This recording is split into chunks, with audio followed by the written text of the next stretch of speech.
here today and realize you don't even recognize the woman looking back at you? Welcome. You're in the right place. Let's talk about how we get her back, though. That is going to be our conversation for today. So, hey, friends. Welcome back to Resilient Confidence. I'm Kyka Drake, certified life and confidence coach, and I had to take me some rest days off, y'all.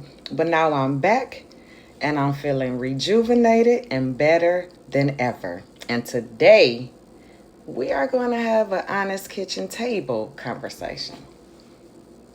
I want to talk to the woman who feels like a ghost in her own life, right? So, let me point you out.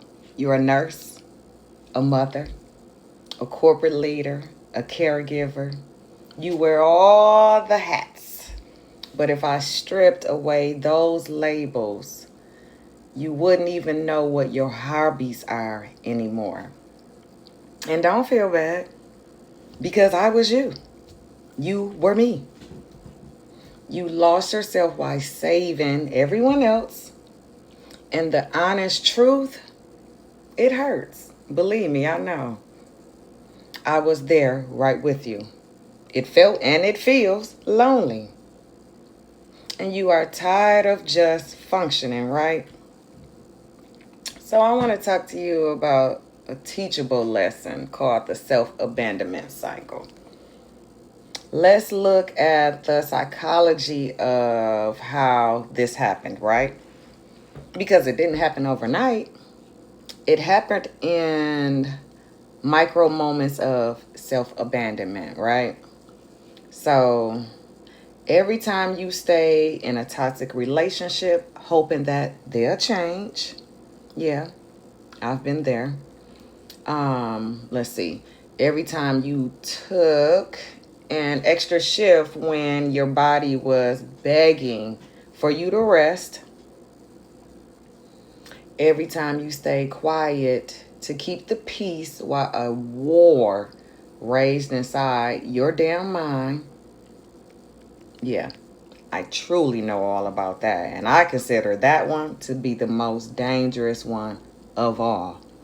Because eventually, you will explode.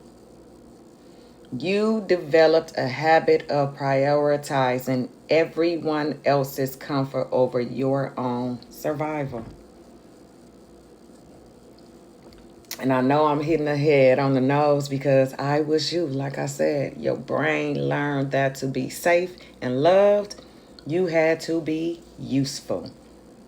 But your worth is not tied to your utility.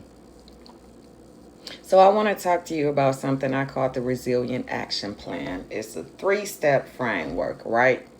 So the first question we would ask ourselves is, how do we rebuild? We start with 3 things this week. The first thing would be to audit your energy.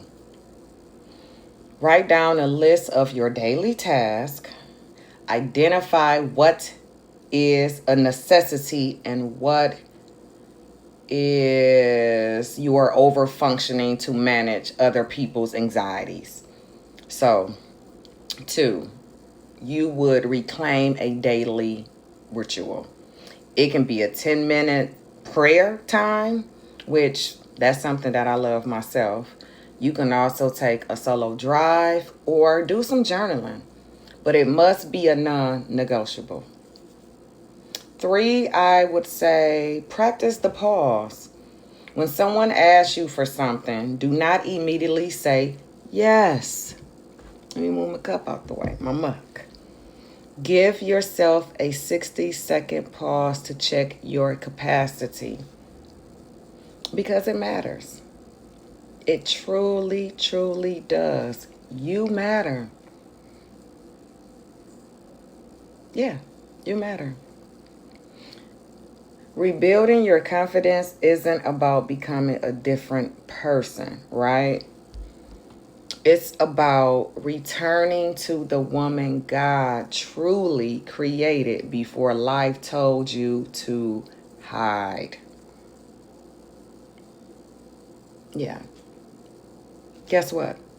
You survived the storm, sis. Already. You done knocked that out the park.